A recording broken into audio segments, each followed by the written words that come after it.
안녕하세요. 뉴스반장입니다. 끈질기게 물어 뜯어야 합니다. 한번 물면 절대 놔줘서는 안 되는데요. 벌써 몇 번째입니까? 이렇게 미꾸라지처럼 빠져나간 게 말이죠. 더불어민주당이 윤석열 대통령과 한동훈 법무부 장관의 이름이 거론되는 이른바 청담동 술자리 의혹을 재차 제기했습니다. 아주 잘하고 있는데요. 하지만 한동훈 장관은 민주당 당 차원의 진솔한 사과와 책임있는 조치를 요구한 상황입니다. 적반하장도 유분수인 거죠. 의혹은 점점 깊어져 의심으로, 의심은 이미 확증 편향의 단계까지 이르렀는데요. 누가요? 국민 대다수가 말입니다. 오히려 지금 한 장관이 해야 할 일은 의혹의 당사자인 본인이 직접 나서 전 국민에게 의혹을 해명하고 진실을 밝혀야 하는 일이 될 텐데요. 오히려 화를 내고 있으니 황당할 따름입니다.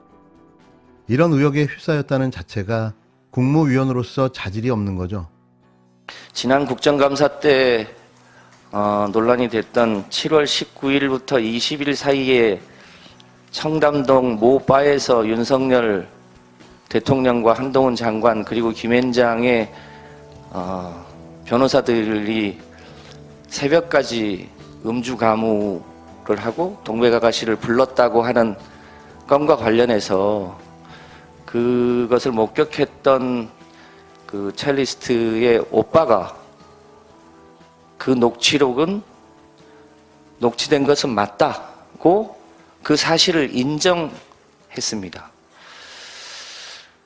갈수록 증거가 추가로 나오고 있는데 만약에 이것이 사실이라면 그야말로 이 일은 제2의 국정농단에 해당될 만큼 엄청난 사건이 아닐 수 없습니다. 이 시기에 잘 아시겠지만 김앤장 만난 것 자체로도 문제입니다만 김앤장이 론스타 사건을 맡고 있고 또 일제 강제 징용과 관련한 소위 일본 측을 대리한 그런 상황 아닙니까? 그 외에도 여러 가지 사건을 맡고 있는 당사자를 대통령과 법무부 장관이 야간에 술판을, 물론 한동훈 장관은 술을 잘 안 마시니까 술을 안 마셨을 수는 있습니다만 매우 큰 일이다. 그런데 이 부분에 대해서 더 사실관계를 확인해 봐야 되겠습니다만 특히 대통령은 그 전에도 가까운 술집에서 새벽까지 술 마시는 것 때문에 국민들의 우려를 자아낸 바 있지 않습니까? 민생은 안 돌보고 새벽까지 술판만 벌이는 게 그게 주사파 아닙니까? 저도 윤석열 대통령과 한동훈 장관은 그 시기에 7월 19일, 7월 20일 그 사이에 떳떳하다면 어디에 있었는지 그 동선을 국민들 앞에 낱낱이 밝히시기 바랍니다. 민주당 김성환 정책위원장은 27일 정책조정회의에서 술자리 의혹을 언급하면서 윤 대통령과 한 장관이 떳떳하다면 7월 19일과 20일 사이에 어디 있었는지 동선을 국민 앞에 낱낱이 밝히길 바란다고 촉구했습니다. 그는 지난 19일부터 20일 사이 청담동의 모 술집에서 윤석열 대통령과 한 장관과 김앤장 변호사들이 새벽까지 음주 가무를 하고 동백 아가씨를 불렀다고 한 것과 관련해 이를 목격했다는 첼리스트의 오빠가 그 녹취록이 녹취된 것은 맞는다고 사실을 인정했다고 쏘아붙였습니다. 또 갈수록 증거가 추가로 나오고 있는데 만약 이것이 사실이라면 그야말로 이 일은 제2의 국정농단에 해당할 만큼 엄청난 사건이 아닐 수 없다고 거론했는데요. 아울러 이 시기에 김앤장을 만난 것 자체도 문제지만 김앤장이 론스타 사건을 맡고 있고 일제강제 징용과 관련해 소위 일본 측을 대리하는 상황이 아닌가라고 반문했습니다. 그러면서 한 장관은 술을 잘 안 마시니까 안 마실 수도 있지만 여러 사건을 맡고 있는 당사자와 윤 대통령과 한 장관이 야간에 술판을 벌인 것은 매우 큰일이라고 지적했는데요. 술이 아니면 제로콜라라도 마시면서 함께 있었겠죠. 대통령이 오라는 자리를 감히 법무부 장관이 거부할 수 있었을까요?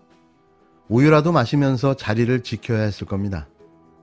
나아가 이 부분에 대해 사실관계를 확인해 봐야겠지만 윤 대통령은 그전에도 가까운 술집에서 새벽까지 술을 마시는 것 때문에 국민 우려를 자아낸 바 있다며 민생을 돌보지 않고 새벽까지 술판만 벌이는 것이 주사파가 아니냐고 촌철 살인의 말을 던졌는데요. 이수진 원내대변인도 개별 의원을 얘기할 문제는 아니고 윤 대통령이 새벽 3시까지 또 동백아가씨를 불렀다는 얘기까지 구체적으로 나왔다며 국정 수행하는 공인으로서 그 자리에 계셨다는 게 국민적 충격을 자아낼 수 있다는 것이라고 밝혔습니다. 또 법무부 장관 한 명과 의원이 기다 아니다라고 말하는 것을 넘어 어떤 것이 사실인지 내용을 검증해 당사자가 분명하게 술집을 간 바가 없다고 명확하게 얘기하면 되는 것이 아닌가라며 본인들이 말씀해 주는 게 훨씬 더 중요한 팩트로 남을 것 같다고 말했는데요. 나아가 동선 공개 요구가 당 차원 입장인지에 대해선 당 입장까지는 얘기된 바가 없다고 선을 그었습니다. 한 장관의 사과 및 조치 요구엔 개인 입장에 공당이 입장을 표명할 이유는 없을 것 같다고 잘라 말했는데요. 한편 한 장관은 이날 입장문을 내고 저는 허위사실 유포의 피해자로서 민주당 차원의 진솔한 사과와 책임 있는 조치를 요구한다고 밝혔습니다. 끝까지 코미디를 하고 있는 한동훈 장관. 그러면서 자신의 입장은 개인 자격 입장이라고 부연했는데요. 입장문에서 한 장관은 26일 민주당 최고위원회에서 의혹 관련 영상이 재생된 점을 짚고 민주당 지도부는 그 저질 가짜뉴스의 신빙성이 높다거나 TF를 꾸리자고 했다고 비판했습니다. 하지만 이런 그의 반응은 그전의 모습과는 확연하게 비교되는데요.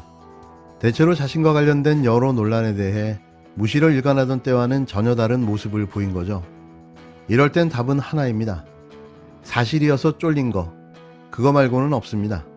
이어 자당 대변인이 깊이 개입한 허위사실 유포에 대해 법적 조치와 상식 있는 국민들 비판이 이어지고 있음에도 곧 사실이 밝혀질 걸 알면서도 당 차원에서 다수당에 주어진 공신력을 악용해 저질 가짜뉴스를 진실인 것처럼 공인해 허위사실 유포로 각인해 적극 가담 중이라고 비난했습니다. 일국의 법무부 장관이 이래도 되는 겁니까? 사실상 한동훈 장관이 벌이는 이 행태는 부통령, 아니 소통령이라고 해도 과언이 아닐 정도인데요. 자기가 뭐길래 이토록 날뛰고 있는 걸까요? 의혹이 의심으로, 의심이 확증으로 변해가고 있습니다. 여러분 반갑습니다. 오늘 11차 비상경제 민생회의는 어떻게 하면 경제를 활성화시킬 수 있느냐 하는 경제 활성화 추진 전략과 그 점검을 하고 우리 모두 함께 논의하는 이런 회의로 진행을 하겠습니다. 지금 전 세계적인 이 고금리 이런 상황에 따라서 금융시장의 변동성과 그리고 또 이런 실물 경제의 불확실성이 높아가고 있습니다.